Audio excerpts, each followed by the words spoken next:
with Steve Thompson, class of '93. Steve, what do you remember about growing up in Bloomington?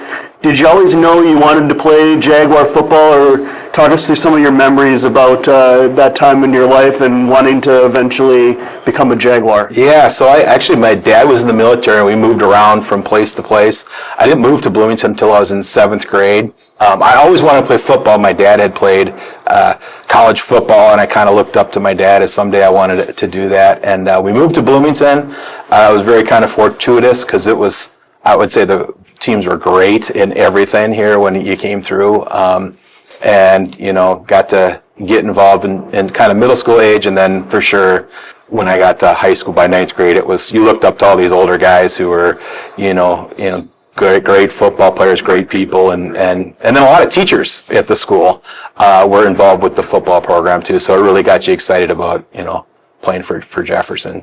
What do you think it was, kind of late 80s, early 90s? There's so many teams at Jefferson that were great in a lot of different sports. It was kind of a golden age of Jefferson athletics. What do you think went into that? I think about that because I do think it's like uniquely special period of time for high school. And you could compare it to any school in Minnesota. I would put us up there with the Eden Prairies or in that window of time. And I think the work ethic, I think about that little weight room we had, and I know it's this beautiful thing now that looks amazing. It feels like a Lifetime Fitness thing, right? That one was not a Lifetime Fitness weight room that we worked out in. And I remember the guys that were in there. I mean, it was grinding. I mean, guys just soaking wet. I could name some names. I remember guys a little older than me, Josh Tetner and Graham Ganas, and they would be in there just throwing 315 pounds up and down like it was nothing. And I remember thinking, oh, that's crazy at first, but just how hard they worked. And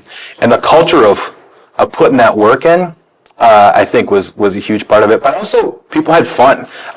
You can work hard and have fun, and I think there was a culture of that permeated by the coaches and the programs around here, enjoying it. But there was a real sense of work, like people put in the work to be good. It wasn't luck. They were working really hard. Who were some of the coaches on the staff that really influenced you at that time in your life as a high school football player and person, and kind of shaped who you eventually became? Yeah, well, I think for football, you start with Stan Shea. For me, he was our head coach. And I think what I felt is like, I went on to play college football in a very different atmosphere than I played in high school. I went to Minnesota, Duluth.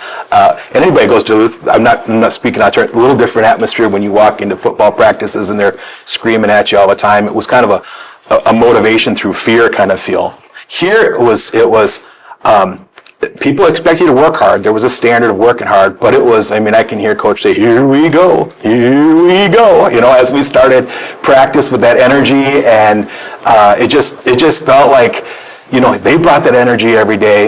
You could go through that list. We had Mo Herrick, we had Coach Bird, we had Scott Shea, we had Leverins, we had so many good coaches, Carlson. I don't want to not name somebody. I feel bad about all the coaches. We had the lower level coaches. I had Mr. Bianchi. I think hard not to talk about him. He was my homeroom teacher, so I had him double duty, both as a coach, as a lower level coach, but then also is my homeroom teacher. And he could tell stories. He made it fun. I look forward to going to practice every day.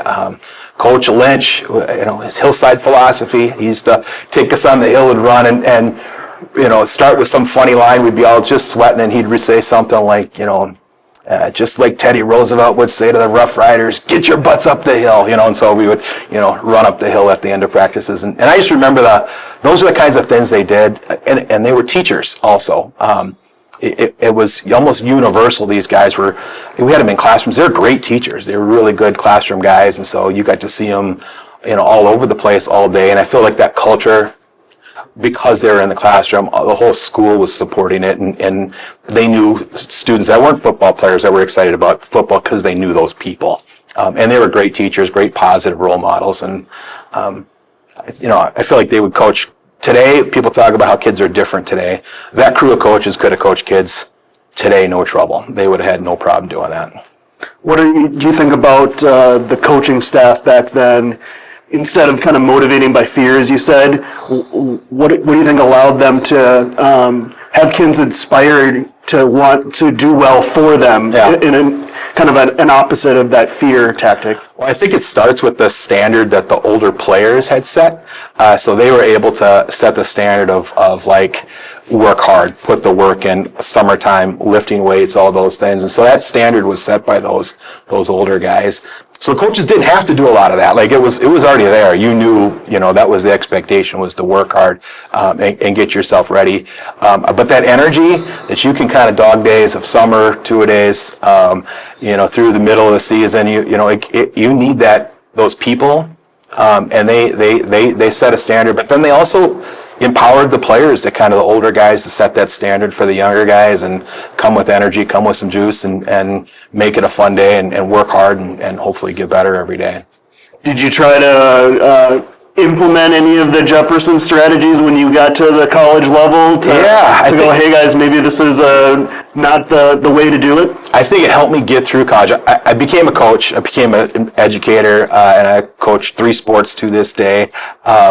And I think that was where I carried a lot of the coaching ideas that I got from the coaches here. But it helped me get through football because, I joke, I would do wind sprints and I'd be like cheering myself on when nobody was cheering me on at football. But it was just in my own head, I could kind of get through some tough stuff because I would choose to bring the fun to practice. I'm not sure every one of my college coaches appreciated me, but I know my teammates appreciated me bringing that fun to practice, even when it was hard. It would be tough days, and so I try to encourage people through just try to keep it a little bit loose, having fun, but also like I said, work really hard. Is it fair to say you went into teaching because of your time at Jefferson, and specifically with the football program? 100%. I think it was fair to say I wanted to be a coach, and then I figured out what subject could I teach, and that was truthfully what I started with. I was a social studies teacher, and I've been at Egan High School for next year will be my 28th year there. And I get a lot of that energy from working with the kids, but I get so much of it back. You realize as a coach, it goes both ways. It feeds you to keep you looking forward to going to work, working with those kids and building those connections. And I think what these coaches understood was what, hopefully coaches develop is winning and losing is great. Like you just do things right. You keep doing things right. Winning's going to kind of take care of itself. But the biggest thing is the long-term connections you build with your players, your athletes, that you can, have long after that, and the development of those young people that's going to carry them through their lives, through tough times sometimes and other things, but those relationships are huge. And so when you're a young coach, I think when I first started, I wanted to win games. Now as an older coach, I really care about, I get to know kids, I get to build those relationships with those kids. And winning and losing, like I said, we do things right. And I think that was the attitude these coaches had. We just keep doing things right. Winning's going to kind of take care of itself. That process kind of thinking. How about some stories? Lane Kiffin stories from back in the day, or Coach Shea? Okay, I'm going to give you one Lane Kiffin story. So my favorite Lane Kiffin story. So as a junior, Lane Kiffin wasn't with me. He was a year behind me. And so Lane came on, and I wore a towel. And I think I was the only guy on the team that wore a towel as a junior, and nobody cared. And I mean, literally, not one person ever said a word about it. And then Lane came along, and Lane decided to put on, I don't know what they were, black towels with some swag logo on them or whatever. And he gave them out to just certain guys on the team. Coach Shea was not a fan of 5 guys getting towels and the rest of them not getting towels, right? So I remember the first time I wore it, and after the game, Coach wasn't super thrilled with the 5 guys wearing a towel. And so as the bus ride came back, he kind of gave us a choice. And I remember Lane, being Lane, we got back on the bus, and the coach said, "You guys wear those again, right? You guys got to run wind sprints right on this hill when we get off the bus."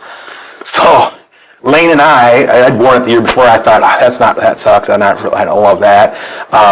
Lane's like, well, it's worth running hills, right? So he convinces me. So we stuck them into our pants during the warm-up so we wouldn't get seen. As soon as the game started, we pull them out. And sure enough, when that bus stopped, Coach Leverance, who was a first-year coach, brand new, He got assigned, and I'm pretty sure the coaches went to a party or something after the game. I'm sure they would prefer not to be out there with two chuckleheads on a hill. But he sent us to the hill, and Lane and I'm looking at Lane like, I'm not sure this is worth it. Lane's like, it totally is worth it. And so we're running hills. Coach Leverins is like, I'm going to make them run so hard that they decide not to do this again. I don't think Lane and I wore a towel the rest of that season after that night, but I do remember that incident with Lane. He was a character. He was good football player though, and a loyal guy to his teammates and the guys around him. I think I hope he get on here a little bit too. He's a great person. So yeah. Always pushing the boundary. He was. He's still like he is on TV. You watch him on TV, like, oh, that's Lane. He's always got that kind of edge to him.